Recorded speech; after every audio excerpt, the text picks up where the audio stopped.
Hey everyone, and welcome back. We're diving into the world of AI and podcasting today with a tool called GPT-Power. Should be interesting. You really should. We've got this guide, GPT-Power for your podcast, and honestly, It makes some big promises. it really does. Like game changer big. But we'll break it all down, no hype. Just the facts and what it could really mean for podcasters like you. Exactly. Now, the guide starts off pretty basic, different types of podcasts, the usual gear, that kind of thing. And foundations. Right. But then it jumps into how GPT-Power could change how we think about the whole process, not just the tools. Yeah, that caught my eye too. They're not saying it's like a better mic or editing software. It's more like GPT-Power could change the creative process itself, how we come up with stuff. Okay, now that's interesting. And speaking of changing things up, they say this thing can write podcast scripts for you. Now, I got to be honest, I'm a little skeptical. Can AI really capture, the human touch of a good podcast? It's the big question, right? Well, the guide does explain what GPT even stands for, generative pre-trained transformer. Catchy. Right. Basically, it's AI that's been trained on tons and tons of data, like a crash course in language. So like an intern who's listened to every podcast ever. Exactly. And it uses that to generate human-like text when you give it prompts. Okay.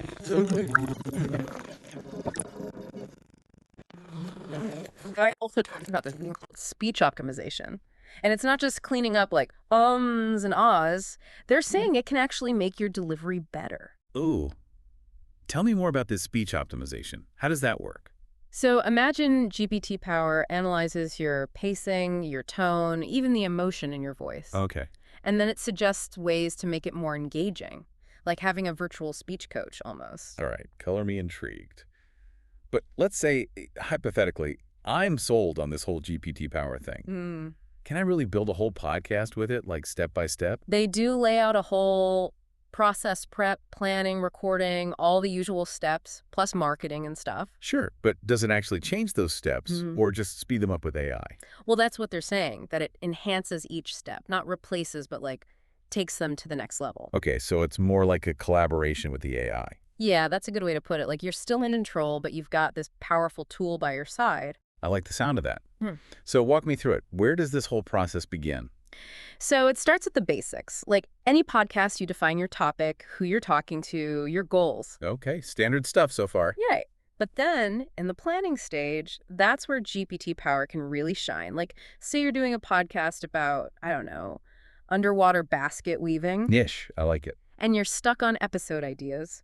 You could literally type in, give me episode ideas about underwater basket weaving, and GPT-Power will generate a bunch of options for you. So instead of me spending hours on Google, it's like brainstorming with me. Exactly. And it's not just titles. GPT-Power can help you structure the whole episode, like what points to cover, what questions to ask if you have guests. Like having a superpowered outline generator. Exactly. Then, when it comes to recording, you still use your own voice, obviously. Thank goodness for that, at least for now. Right.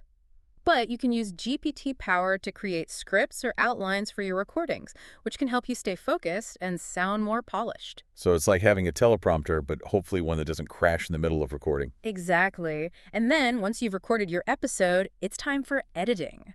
And guess what? GPT-Power can help with that too. Really? What can it do? Edit out all my bad jokes? Maybe not that. But one thing it can do is transcribe your audio, which can save you a ton of time. Okay, that I can get behind. Transcription is the worst. I know, right? And once you have the transcription, you can use GPT-Power to clean up your dialogue, remove filler words, even generate show notes. Wow, it really does a bit of everything. So once the episode is edited, it's ready for the world to hear.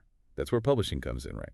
Exactly. And while GPT-Power can't actually upload your podcast to, say, Apple Podcasts for you, Right. It can help with some of those related tasks. Like it can write show descriptions, come up with catchy episode titles, even create social media posts to promote your episode. It's like having a virtual assistant who's specifically dedicated to making my podcast a hit. That's the idea.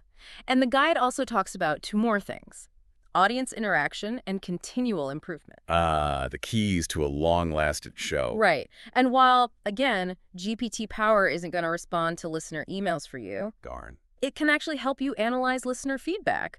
Imagine getting a report of what parts of your episodes people loved, what parts they skipped. Interesting. Even suggestions for future episodes based on what your listeners are saying. It's like having a built-in focus group. Okay, Yeah. that's actually pretty cool. Right. And then, for continual improvement, the guide says, GPT-Power can track your podcast's performance. See what's working, what's not. Like having a personal podcasting coach. This is almost too good to be true. There has to be a catch, right? Well, the guide does admit that GPT-Power isn't perfect. There are limitations. Okay, phew. I was starting to think this was some magical solution to all my podcasting problems. It would be nice, wouldn't it? But yeah, we'll definitely dive into those limitations and how to troubleshoot them. Good, good. Because I need to know the AI isn't going to take over my podcast completely. But before we get into all that, something else caught my eye in the guide. What's that? They were talking about these advanced features of GPT-Power. What did you think of that section? Oh, yeah, things get really wild there. There's this one feature, automatic transcription, and I don't just mean for accessibility. Ooh. What else can you do with that? Well, imagine taking your podcast audio and with GPT-Power, turning it into a blog post, social media updates, even a short ebook. Okay, now that's impressive. Right. Talk about working smarter, not harder. For sure. But, the guide also mentions editing the text after GPT-Power writes it. I thought that was interesting, too. Doesn't that contradict the whole idea that the AI is doing the work for us? Well, that's the thing, right? It's still a tool. The guide stresses that you need to review and edit what GPT-Power comes up with to make sure it's accurate and, sounds like So it's still a collaboration like we were talking about. Exactly. Okay, that makes sense. So we've talked about the creative side, but what about the business side? Does the guide go into making money from your podcast? It does. It covers all the usual stuff, sponsorships, listener donations, even selling your own products or services. Sure. But is there anything about that that's specific to a GPT-Power workflow? Well, they argue that GPT-Power can actually help you find better sponsors. How so? By analyzing your content and finding keywords and themes that might appeal to specific companies. So instead of just going after any old sponsor, you can target ones that are a perfect fit for your podcast.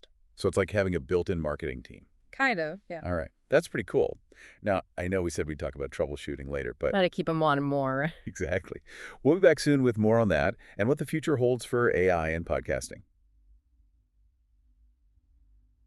All right, so last time we were talking about all the cool stuff GPT-Power can do. Brainstorming, scripting, even helping us sound smoother. Right. It's a lot.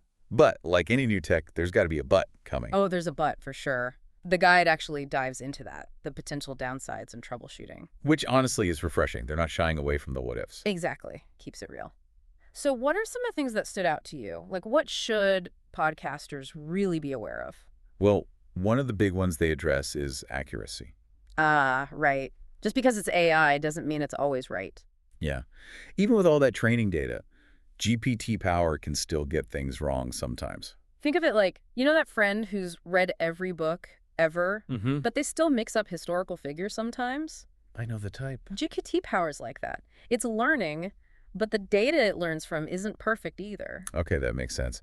So how do we as humans deal with that? Just got to double check everything it does. Pretty much. The guide calls it trust but verify. Like, appreciate the AI's help. Right. But don't just blindly hit publish on whatever it spits out. So it's still on us to be the editors, the fact checkers. Exactly. Your judgment is still key. It's like having a really enthusiastic intern, I do. You're going to check their work before sending it to the CEO. Makes sense. Okay, what else? Accuracy isn't the only potential issue, right? Right. Another thing they mention is repetition. Like, GPT-Power can write grammatically correct on-topic stuff, but it's not exactly winning any creativity awards. So what you're saying is it might be a little boring. Potentially. It's like those AI-generated paintings, Yeah. Technically impressive, but... Lacking that human spark. Exactly. So how do we fix that? How do we make sure our podcast doesn't sound like a robot wrote it? That's where we come in. We take that AI-generated base and we spice it up. Our voices, our stories, our experiences. That's what makes it interesting. So it's a starting point, not the finish line. Exactly. And they also talk about some technical things that can go wrong. Like, sometimes GPT-Power just gives you unexpected output.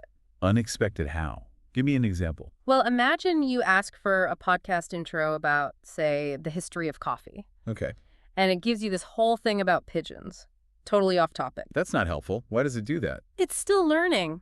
human language is messy, and sometimes GPT-Power misinterprets what you mean or it makes weird connections. So even though we're giving it prompts, it can still go off script. Yep. It's like that friend who means well but gets easily distracted. You give them directions, they come back with a completely different story. Okay, that's fair. So the takeaway there is double check everything, give really clear instructions. Exactly. And don't be afraid to, nudge it in the right direction if it goes off course. It's a collaboration, remember? Exactly. All right. One more technical thing they mention is API limitations. Now, this might sound complicated. Lay it on me. So the API is how GPT-Power talks to other software, like your recording app or whatever. Okay. And there are limits on how much it can do at once, how much text it can generate, that sort of thing. So it's like having a superpowered intern, but they've got limited hours. Exactly. It's to prevent overuse and make sure everyone gets a fair shot. That's fair. But those limitations must be frustrating sometimes. They can be, but the guide gives tips, like break down big tasks into smaller ones. Don't make a million requests at once. Right, smarter, not harder. Exactly. And if you're really hitting those limits, they say you can always upgrade to a premium plan for more juice. So there are options. Okay, I'm glad they addressed all that. It's easy to get swept up in the hype and forget that there are always going to be bumps in the road. Totally. But hey, even with those bumps, GPT-Power still offers some incredible possibilities, right? Oh, for sure. We've just scratched the surface of what AI can do for podcasting. Speaking of which, this guide doesn't end on a beware the robots note, does it? Definitely not. They actually get pretty excited about the future of AI and podcasting. Like really excited. Buckle up levels of excited. Don't leave me hanging. What's got them so fired up? So last time we were talking about the future of AI and podcasting. And how this guide gets pretty hyped about it. Hyped is an understatement. They're practically inventing jetpacks over there. Give me the highlights. Well, one thing that blew my mind was this idea of personalized podcasts. Personalized. Like, what does that even mean? The AI chooses my intro music based on my mood. Even better, imagine every listener gets a version of your podcast tailored just for them. Okay, now you have to explain that. How could they pull that off? So GPT-Power would analyze, your listening data, right? What you love, what you skip, everything. Creepy, but I'm listening. And then it could adjust the content, change the pacing of the dialogue, swap out examples for ones that are more relevant to you. Whoa. So it's learning what I like as I listen. Exactly. It's like having a custom-made podcast experience every time. That's wild. But, okay, let's say the AI can do all that. What about the human element? Can it replace a good host who knows how to connect with their audience? Right. That's the big question. And the guide doesn't say AI is going to replace hosts entirely, at least not yet. Job security. But what they're saying is AI could take over some of the less exciting stuff. The busy work. Exactly. So instead of spending hours on research and scripting, which, let's be honest, can be a drag sometimes. You could focus on the creative stuff, like interviewing, sound design, actually talking to your listeners. So it frees us up to be more human. Exactly. I like it. But it's not just about making our lives easier, right? What about the listener experience? How does AI change that? Get ready for this interactive podcasts. Hold on. I'm not sure I'm ready. What does that even mean? Imagine listening to a podcast and you get to choose what happens next in the story. Wait, choose your own adventure, but for my ears. Exactly. Or you could be listening to an interview and you get to ask the guest a question. Okay, that's next level. How is that even possible? AI. It would be wild. But for now, those are still just ideas. The guide does talk about some more realistic stuff, though. Okay, bring me back down to earth here. Well, one thing they focus on is accessibility. Right. Making podcasts accessible to everyone. And they're saying AI could be huge for that. Imagine real-time translation into different languages. So anyone in the world could listen to any podcast. No language barriers. Exactly. And they also talk about how AI could make it easier for anyone to create a podcast. So you wouldn't need all the fancy equipment and software. But maybe not. Imagine you just need your phone and the power of AI. That's incredible. Democratizing podcasting. That's what they called it, right? Yeah. And, of course, there are still challenges, things to figure out, but the potential is huge. I'm excited about the future. Me too. Feels like anything is possible. All right, well, on that note, we should probably wrap things up. But wow, we covered a lot today. From what is GPT-Power to it can do what? Seriously, it's mind-blowing stuff, and who knows what amazing things people will create with these tools. That's the exciting part. Exactly. So, to all you listeners out there, keep experimenting, keep creating, and most importantly, keep podcasting. And we'll catch you next time for another deep dive.